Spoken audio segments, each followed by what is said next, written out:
Bienvenue dans cette édition 117 de Star Nation News, en direct de Neuchâtel en Suisse. La Suisse nous donne une idée de ce qu'est une fédération planétaire, car elle a su allier les différences sur un terrain politique. Dans ce lieu magnifique, je vous présente aujourd'hui Star Nation News 117. Vous découvrirez des choses incroyables sur les Kilitokurt ont à dire, sur le commerce galactique et bien d'autres sujets. Aujourd'hui, dans ce Star Nation News, je vous invite à voyager à nouveau à travers la galaxie. Alors attachez vos ceintures et c'est parti.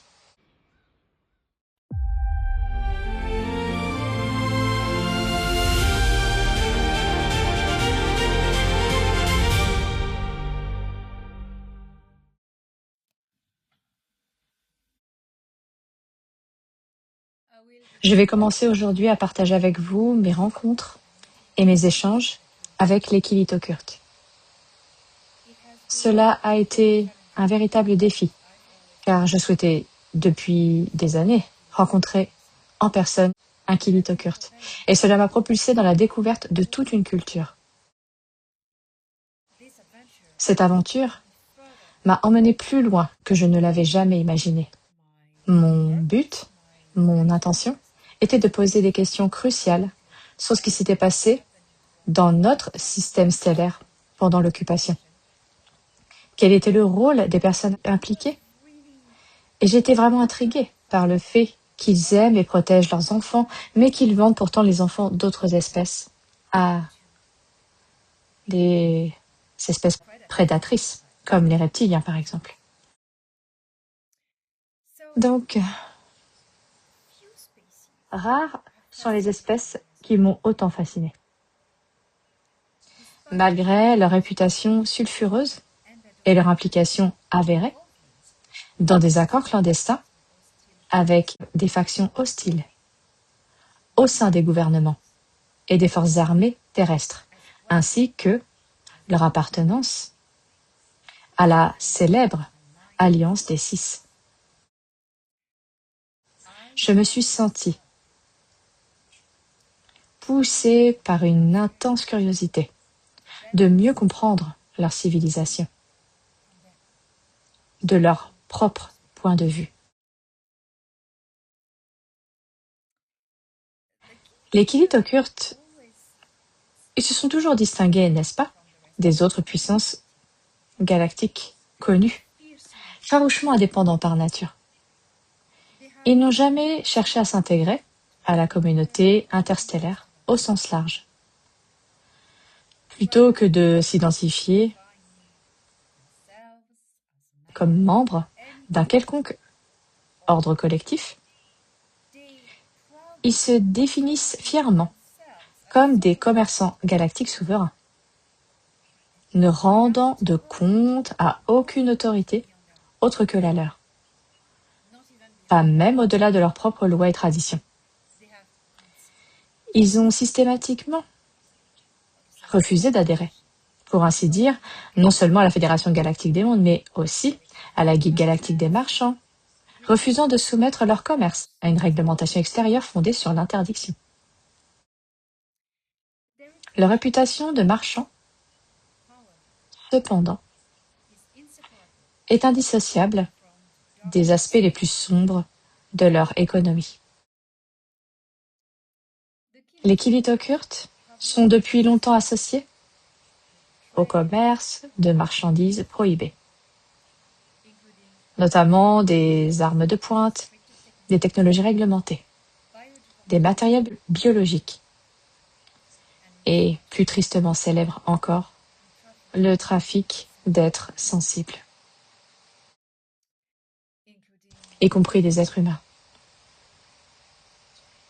Pour de nombreuses civilisations, ces pratiques à elles seules ont suffi à les marginaliser. Je ne pouvais pas m'empêcher de me demander comment les Kilitokurt eux-mêmes justifiaient de telles activités. Compte tenu de leur amour reconnu pour leurs enfants et des mesures prises pour les protéger et les éduquer. Considérait-il vraiment le commerce d'êtres humains comme un commerce ordinaire? Ou était-il conscient de la portée morale de leur éducation que les autres cultures leur attribuaient?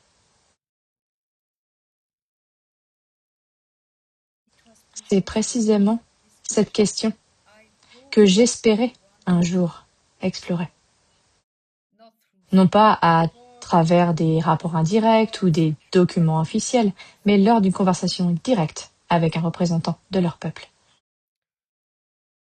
J'ai donc participé à l'une d'entre elles. Les réunions qui se sont déroulées sur une période de 4 jours à bord de la station de Toran, puis à plusieurs autres jours, 4 autres jours que je vais vous expliquer. Toran servait d'intermédiaire. La première réunion a donc commencé le 19 juillet 2026, lorsque j'étais à bord de la station. L'ambassadrice féminine commerciale, Kilitokurt, Jayzia, a visité ce système stellaire pour discuter d'accords commerciaux concernant le hub de Jupiter avec les représentants de la Fédération galactique des mondes dans le système stellaire, à savoir l'amiral Jor-El et le lieutenant extérieur Thor-Han Eredion. C'était l'occasion idéale pour moi d'enfin rencontrer l'un d'eux et lui poser toutes les questions que j'avais en tête.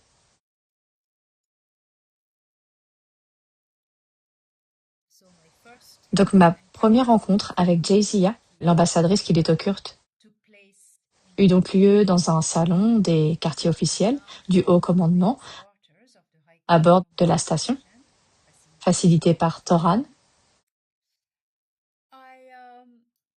Je ne peux pas cacher que j'étais un peu nerveuse, car j'anticipais cette rencontre avec impatience depuis des années, depuis le début de la guerre de Sol. Ainsi, lorsque je suis entrée dans la salle de réunion, j'ai d'abord ressenti, en premier, l'immensité du champ de conscience et la présence ancrée d'une nouvelle espèce que je rencontrais pour la première fois.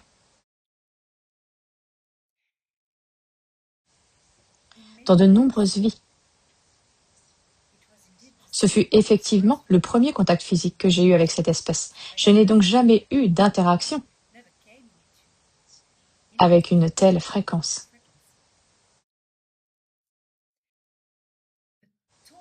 Une grande dame, mince et blanche, vêtue d'un uniforme blanc et argenté, me fixait de ses yeux d'un noir obsidienne profond. Son crâne était allongé.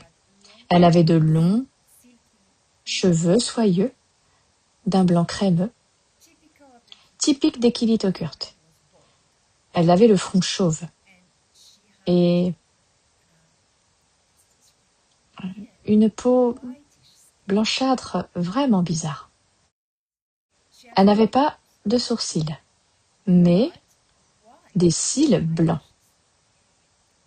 Un nez très fin, un peu bosselé comme ceci, des lèvres fines et un visage également étroit. Son cou était long, plus long que celui des humains normaux, et très gracieuse. Elle était très gracieuse. Elle avait des doigts fins et de longs ongles vernis d'un blanc nacré.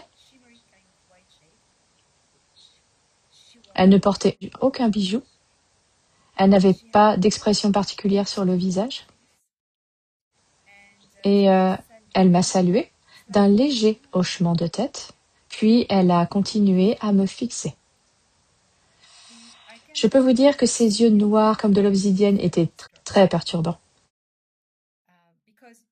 Car il n'y avait pas de pupille, donc on ne sait pas où elle regarde. mais c'était vraiment très présent.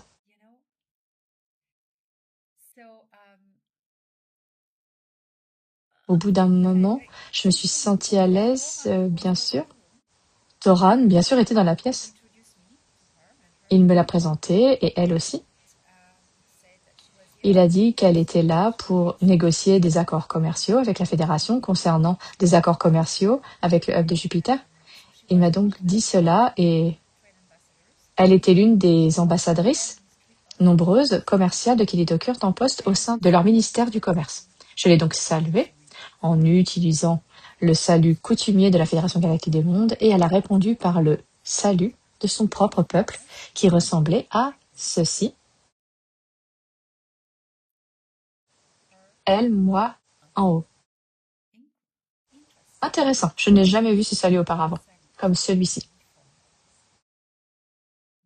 comme ceci. Incroyable.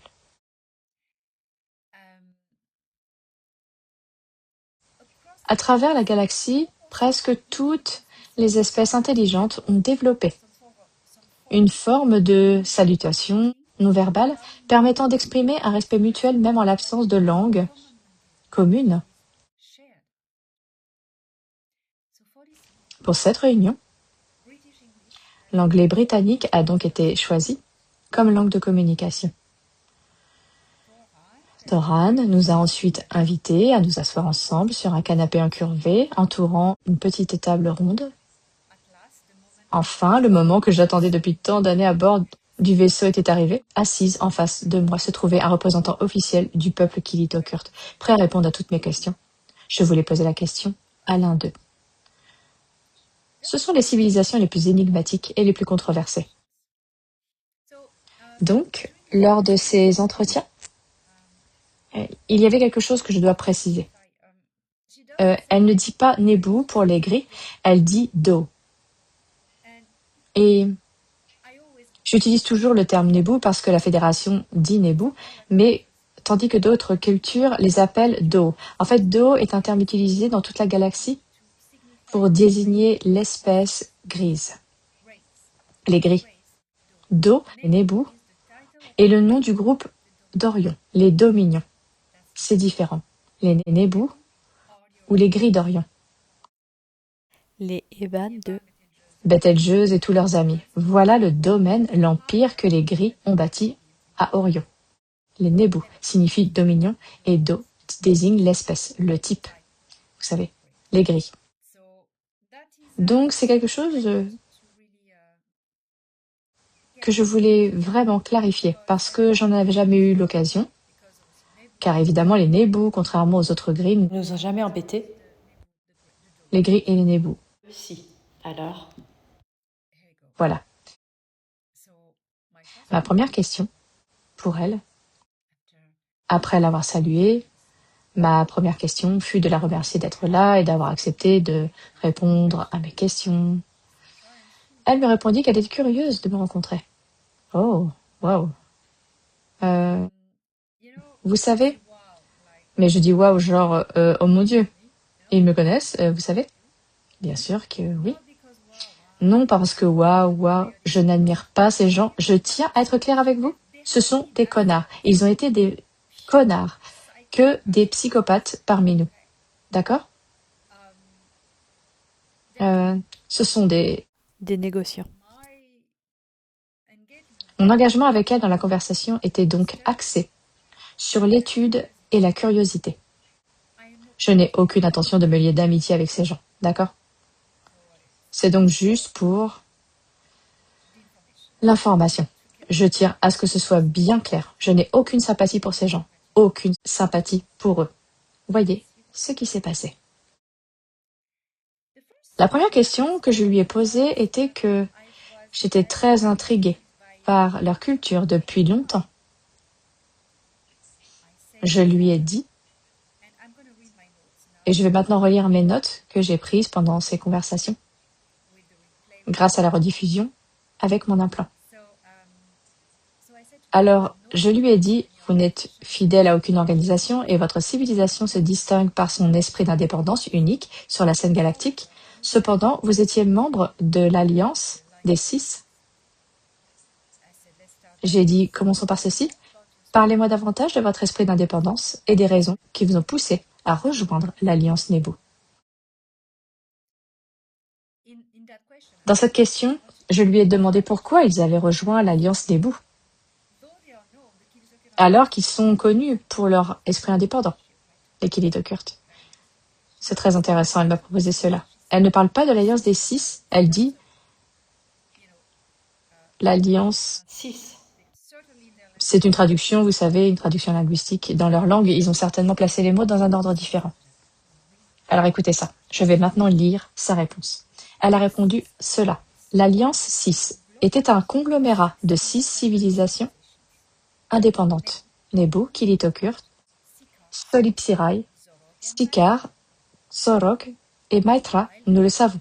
L'Alliance Nebu était l'intégration de la super ruche de divers collectifs ruches d'eau, centralisés dans l'Ama Kaaba, la nébuleuse d'Orion.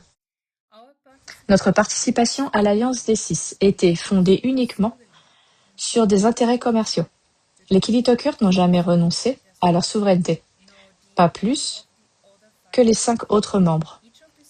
Chacun des 6 États conservés revendique une indépendance politique et militaire complète. L'Alliance n'existait pas sous la forme d'un gouvernement ou d'un empire unifié, mais comme un cadre de coopération économique et d'exploitation coordonnée des mondes conquis. Son but était simple. Au lieu de se faire concurrence pour les mêmes ressources, les civilisations membres ont convenu de se partager les profits de manière égale. Cela a permis d'éliminer les conflits coûteux entre alliés et de garantir que chaque participant bénéficie des acquisitions territoriales, quel que soit le membre qui ait mené la conquête. C'était une alliance fondée, non pas sur la générosité mutuelle, mais sur le profit mutuel. Nous ne sommes pas associés pour nous donner les uns aux autres. Nous nous sommes associés pour prendre aux autres, en partageant le butin, selon des accords établis. Tous les 6 sont restés libres tout ce temps. Selon les termes de l'Alliance, si une civilisation membre occupait ou prenait le contrôle d'un monde, les ressources extraites de ce monde, y compris des matières premières, la technologie et le bétail, étaient réparties équitablement parmi les 6 membres. Dans le cas de la Terre, conformément à ces accords, les Kilitokurt avaient droit à 16% de tout le bétail vivant récolté. Et bien sûr. J'ai dit les humains. Elle a dit oui.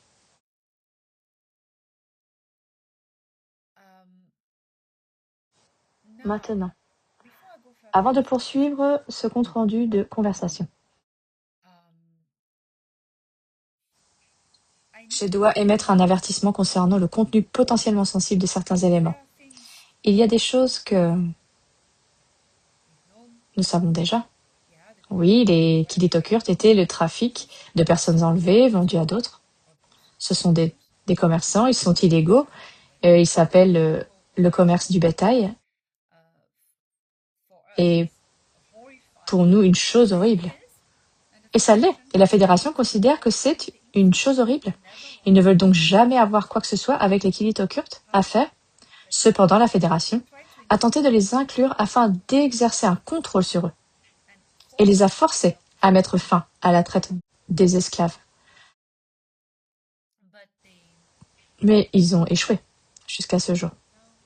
Maintenant, peut-être que quelque chose va devenir possible. Allons plus loin. Je dois donc vous avertir que ce sujet peut être sensible. Il y a des vérités que nous savons difficiles à entendre. Parfois, nous ne voulons pas aller au plus profond, du plus profond de la vérité, parce que l'information n'est pas secrète et que nous ne voulons pas en parler. C'est parfois parce que c'est horrible. C'est horrible. C'est horrible. Il y a donc des choses que Jésia va dire et que je vais vous rapporter, des choses qu'elle m'a dites, qui confirment ce que je savais déjà, mais qui peuvent être difficiles à entendre car elle a une façon très froide de s'exprimer. Bon, ok. D'accord, je continue. Alors, j'ai dit, en parlant d'élevage, l'une des choses qui m'a d'abord poussé à en apprendre davantage sur votre peuple était un paradoxe que je n'ai jamais pu résoudre. Les Kilitokurs sont réputés pour le dévouement qu'ils témoignent à leurs propres enfants et pour leurs efforts qu'ils déploient pour les protéger. Pourtant, votre civilisation est également devenue tristement célèbre pour le trafic d'enfants d'autres espèces, utilisés comme nourriture vivante pour les sicars. Comment concilier ces deux réalités? Je lui ai demandé. Elle avait un regard froid. Elle m'a fixé du regard un instant en silence, Se tenant. comme ceci. Et elle a dit ceci. Cela m'a glacé le sang jusqu'aux os. Elle a demandé, avez-vous des enfants? Non, je n'en ai pas. Vos peuples ont-ils des enfants? Et les aiment-ils? J'ai répondu bien sûr que oui. Et j'ai dit, même si moi-même je n'ai pas d'enfants, j'aime tous les enfants, énormément comme les miens. Et je ferai tout mon possible, je sacrifierai tout ce que j'ai pour protéger et défendre les enfants contre les prédateurs. Et elle répondit. Elle a dit, pourtant, vous échangez des enfants, de ce que vous considérez comme des sous-espèces sur votre planète Terre, contre de la nourriture. Nous sommes pareils. J'ai dit que je ne mange pas les enfants des autres êtres sensibles. Elle a dit, ma civilisation pratique le commerce, tout comme la vôtre. J'ai dit, j'essaie D'encourager. les gens sur Terre à abandonner les pratiques qui infligent des souffrances aux autres êtres vivants. Je lui ai répondu, et j'ai ajouté, et je ne sais pas. Je veux dire, je sais qu'ils le feront. J'ai dit, je sais qu'ils le feront. L'humanité change, et à mesure que les sociétés évoluent, elles abandonnent complètement la consommation de chair. Plus une civilisation est avancée, ai-je dit, moins de telles pratiques sont acceptables. Et elle vient d'une civilisation avancée. Elle a dit, nous ne consommons plus de chair non plus, a-t-elle dit calmement. Et j'ai dit, mais vous êtes une civilisation avancée. Et les civilisations humaines avancées rejettent également l'idée de faire le trafic d'êtres sensibles comme du bétail. Elle m'a regardé fixement et a dit, nous ne sommes pas humains. Silence. Toran était assis à la table, ne disant rien. Silencieux, présent. Un silence absolu.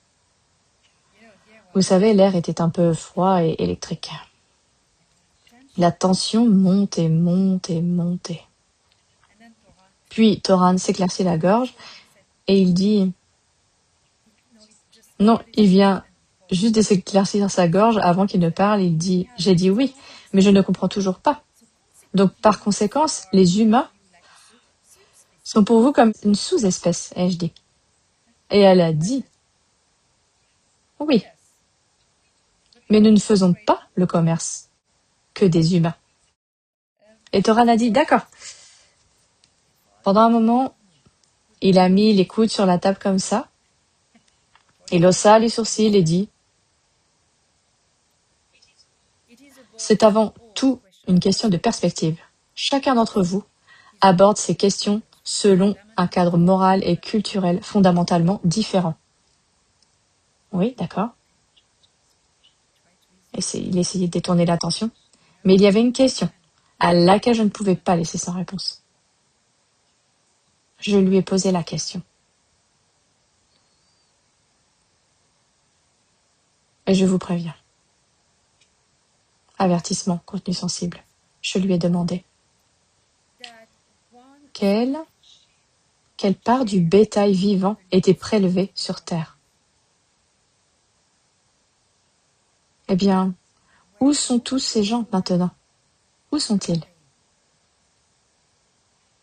Et combien cela représente-t-il approximativement en nombre? Et elle m'a répondu immédiatement, sans hésitation. Environ 16 millions d'unités.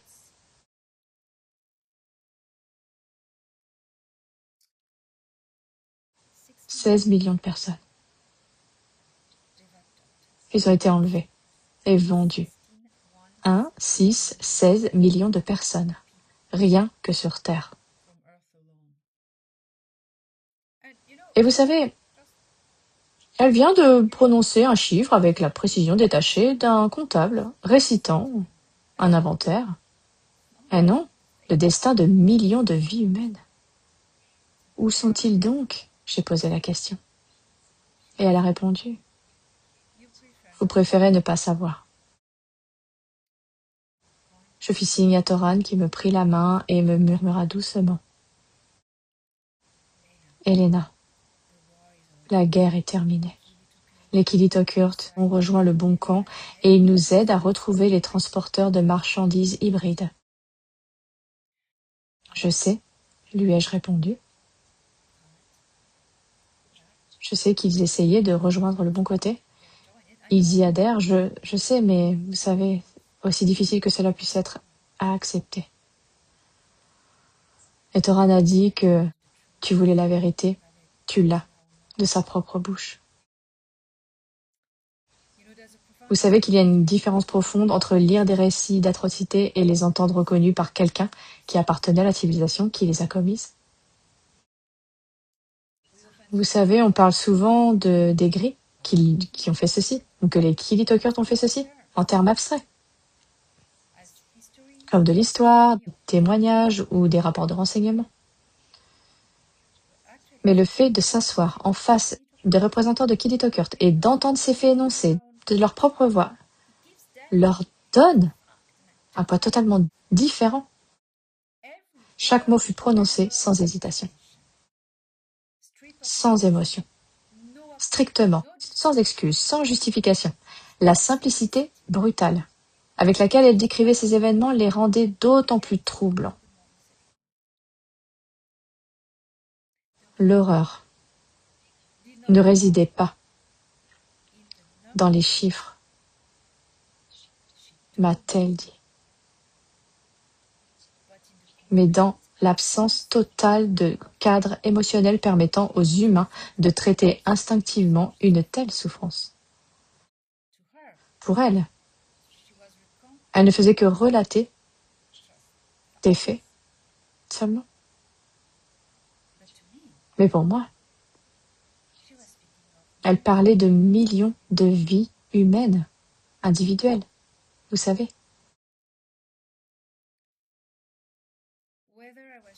Que j'ai été choquée ou non, vous savez, cela n'aurait rien changé au fait que ce qui s'était passé. Le passé était figé. Rien de ce qui sera dit dans cette pièce ne pourra ramener les vies qui ont été perdues. Pourtant, la personne assise en face de moi avait accepté de me rencontrer pour répondre à des questions difficiles, honnêtement, et d'engager un dialogue qui, aussi inconfortable fût-il, n'aurait peut-être jamais été possible auparavant. Cette prise de conscience a peu à peu détourné mes pensées de ce passé immuable pour les orienter vers un avenir incertain. Je savais pourtant qu'aucun navire prometteur ne pouvait se construire sur le déni et le silence. C'était une opportunité. Vous savez, avant même que la réconciliation puisse commencer, la vérité doit être affrontée, n'est-ce pas? Les forêts ne peuvent guérir tant qu'elles restent cachées. L'histoire ne peut pas être oubliée simplement parce qu'elle est douloureuse.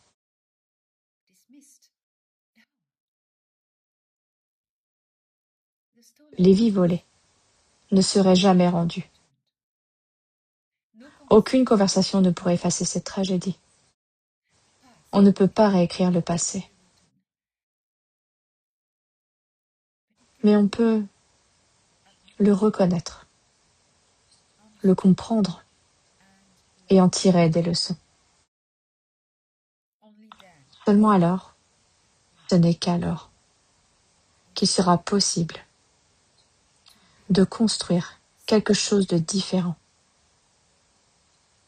pour ceux qui viendront après nous.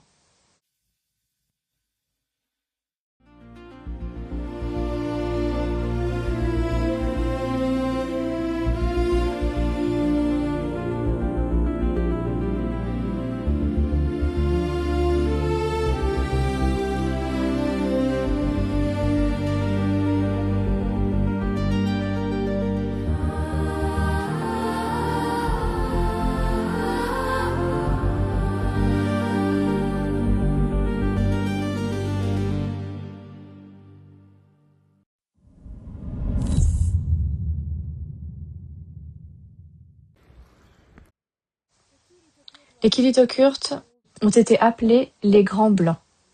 On entend parler d'histoire de la zone 51 avec des témoignages de Grands Blancs travaillant avec ce que j'appellerais la face cachée, sombre de l'armée américaine. Les Tall Whites, ou Grands Blancs, l'appellation a également été associée aux extraterrestres positifs, les Altéens. Alors quand vous entendez le nom de Grands Blancs, vous devez savoir de qui vous parlez.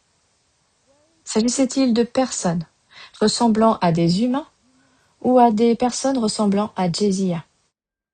Les objectifs étaient totalement différents. Totalement différents.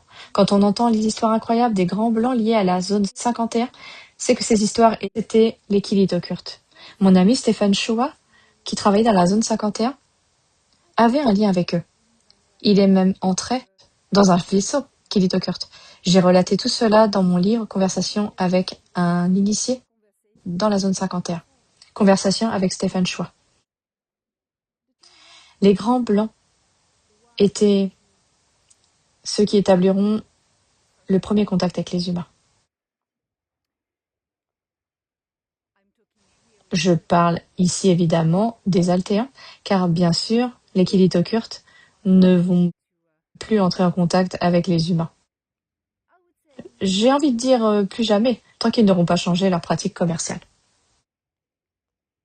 Eh bien, le premier contact se fera avec des êtres stellaires d'apparence humaine, comme vous et moi.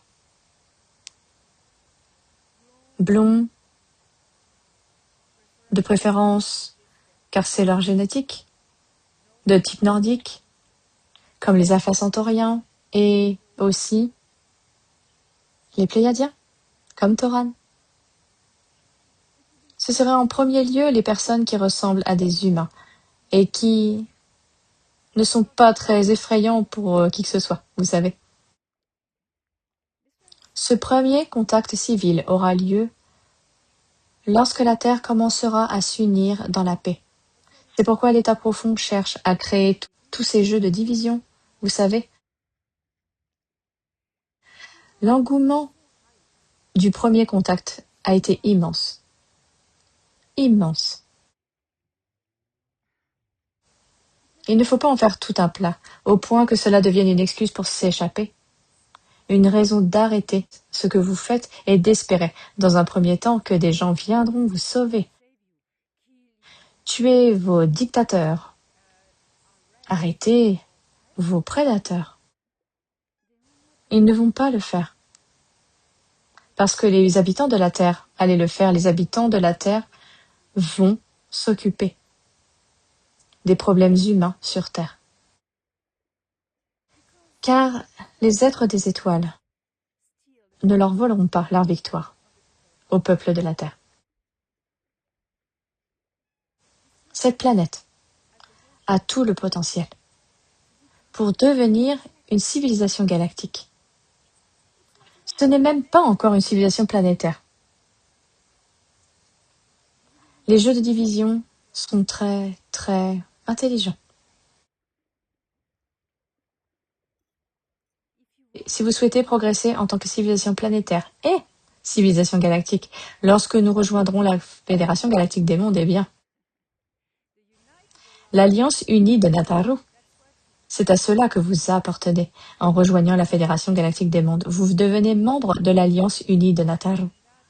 Et cela est une chose extraordinaire. C'est vraiment, vraiment incroyable.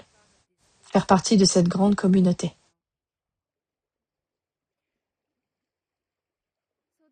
Voilà pour le premier contact. Concernant les extraterrestres nordiques, il existe énormément de fausses informations qui circulent.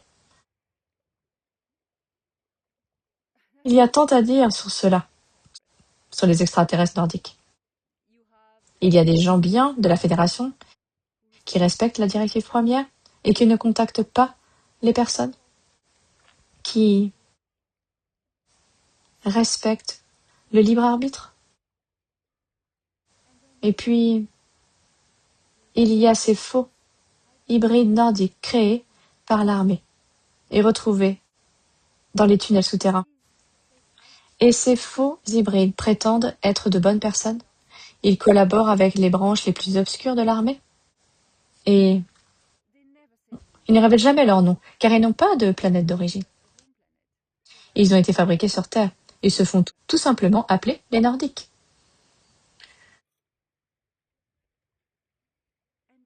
Et il y a aussi les Nordiques, qui travaillent pour des extraterrestres et de mauvaises organisations. Vous avez les gens d'Aldébaran, vous avez les gens d'Alcyone, qui, eux, vont dans la bonne direction. Vous savez, tout cela, c'est de la distraction. Ce que nous souhaitons au sein de la Fédération, c'est que les habitants de la Terre évoluent en conscience. Comprendre qui ils sont, comprendre ce qu'est l'univers, ce qu'est l'espace,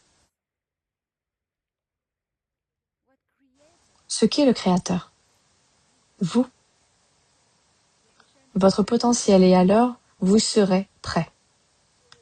Vous êtes prêt par votre libre arbitre et votre désir de les rencontrer. Mais cela a été beaucoup exploité, développé. Mais êtes-vous prêt, spirituellement? Êtes-vous prêt à accueillir la diversité? Êtes-vous prêt à accueillir la paix? S'unir, se présenter comme un homme ou une femme de la Terre? De la grande communauté de la Terre? Êtes-vous prêt à vous présenter comme une culture planétaire? Unie? Même dans vos différences?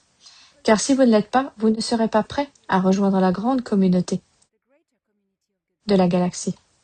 Mais les différences dépassent de loin les normes que vous connaissez sur Terre.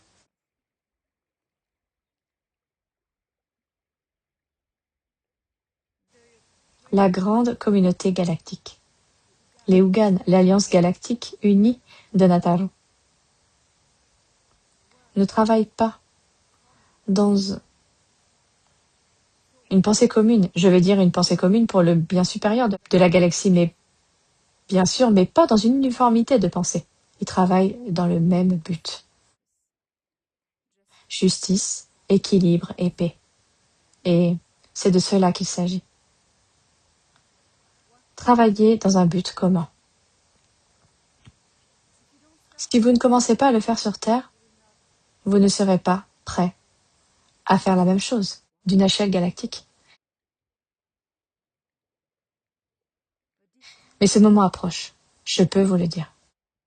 Je l'ai vu, je sais que vous êtes prêts, car au fond de votre cœur, vous commencez à vous éveiller et à comprendre qui vous êtes. Et je suis ici. Me voilà. Je suis venue d'une distance de 45 millions d'années-lumière pour vous aider à découvrir cela. Je m'identifie comme une terrienne, parce que je vis ici depuis longtemps. mais je sais qui je suis. Et vous savez qui je suis. Découvrez maintenant qui vous êtes. Et c'est à ce moment-là que vous serez prêt. Quand vous savez qui vous êtes. Non pas en tant que peuple de la terre ou grain des étoiles, non. En tant que nature même de votre âme, la nature même de votre être. Quand un jour on embrasse la conscience, non la connaissance, la conscience, que vous êtes une fractale de la source, du Créateur. Non seulement le savoir Intellectuellement. mais le savoir au fond de soi. Réveillez l'étincelle.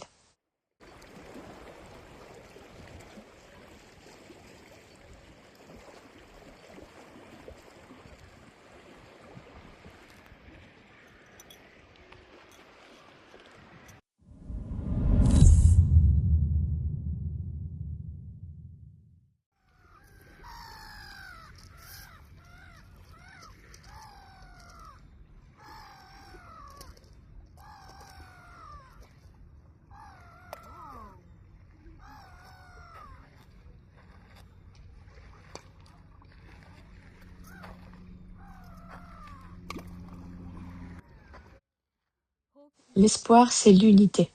Qu'est-ce que l'unité? Il ne s'agit pas d'une uniformité de pensée. Ce n'est pas ce qu'est l'unité. L'unité est une diversité infinie de pensées, de cultures, d'origines, de traditions et d'identités qui se rassemblent au sein d'un groupe fédéré. Chacun apporte sa propre individualité. Et dans cette individualité réside la souveraineté. Le fait qu'ils défendent leurs valeurs et leur indépendance. Puis, dès qu'ils se fédèrent, les amènent tous à travailler ensemble pour un objectif commun. C'est vers cela que tend également l'humanité sur Terre. Un but commun. Et quel est cet objectif commun? C'est le développement d'une civilisation. Il s'agit d'une civilisation qui aspire à prospérer dans l'abondance, dans la force, forte de ses défenses, forte de son espoir et son abondance. Abondance en nourriture, en ressources naturelles, en air pur, en eau pure. L'eau est si importante. Elles sont les mères de la vie. Il en va de même pour les eaux de nos émotions. Pour nous unir, nous devons accepter nos différences. Lorsque les différences deviennent si grandes, elles ne font plus qu'une. Lorsque la diversité embrasse l'infini, la diversité ne fait plus qu'une. Et nous prenons conscience que nous ne faisons qu'un avec le tout. L'unité pour un objectif commun. Cela signifie que vous n'allez pas former d'alliance avec des éléments qui veulent détruire l'unité, éléments qui fonctionnent avec le chaos pour la division, des gens qui insultent les autres, qui font passer le service de soi-même et de son ego avant celui de la communauté, avant l'intérêt commun. Ils ont leur propre raison d'être. Leur objectif personnel est-il en accord avec celui de la communauté? Le but est de progresser vers quelque chose d'abondant et de réussi. S'ils ne partagent pas cet objectif et n'ont pas leur place dans ce travail visant cet objectif commun. C'est pourquoi nous devons être très attentifs à la manière dont l'humanité a été conditionnée à tendre l'autre joue, à pardonner, à faire preuve de paix et d'amour, même envers ceux qui ne vous veulent pas de bien. Les choses ne fonctionnent pas ainsi. La source créatrice est composée d'entropie et de métentropie. Et ces deux forces œuvrent de concert pour le bien de tous. pour l'évolution. Car l'entropie, les forces de destruction sont présentes. Ainsi, la négativité, les forces de la création et de l'évolution vont aller de l'avant, sans défi. L'évolution n'aurait aucun but. Le défi est ici, pour créer un objectif commun à l'évolution. L'unité autour d'un objectif commun est le moteur de l'évolution d'une civilisation. La civilisation, c'est comme prendre un corps humain. Toutes les cellules travaillent à maintenir l'organisme en bonne santé. Allez-vous introduire une cellule cancéreuse ou un virus dans votre organisme? Parce qu'il faut être inclusif et s'unir à tout. Vous n'y parviendrez pas car le virus ou la tumeur iront à l'encontre du but commun de votre corps. Il en va de même pour les civilisations. Lorsque des personnes se rassemblent pour trouver une solution commune afin de survivre ou de prospérer, c'est à ce moment-là qu'il faut faire des choix et abandonner ce qui ne sert pas cet objectif commun pour le bien de la communauté. Vous devez les laisser partir.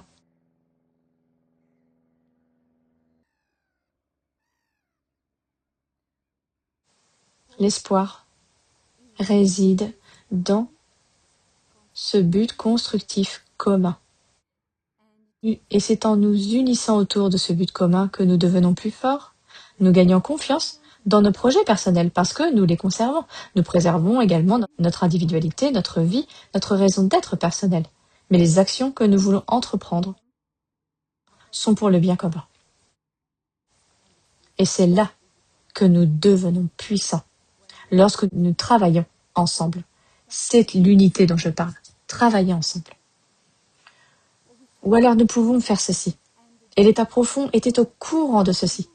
Il savait l'union faisait la force pour un but commun. C'est pourquoi ils ont orchestré des divisions sociales en groupes, créant différentes raisons de séparer les gens et de les monter les uns contre les autres. Laissons les conflits de côté. Ce n'est pas là que vous devez travailler. Vous devez travailler là où il n'y a pas de conflit, là où les gens ont envie de travailler avec vous, là où vous trouvez des personnes qui partagent les mêmes idées, les mêmes idéaux. C'est là que vous voulez être. Donc, choisissez votre terrain et lâchez prise sur tout ce qui ou quiconque voudrait vous barrer la route. Vous pouvez le faire. Nous pouvons le faire ensemble.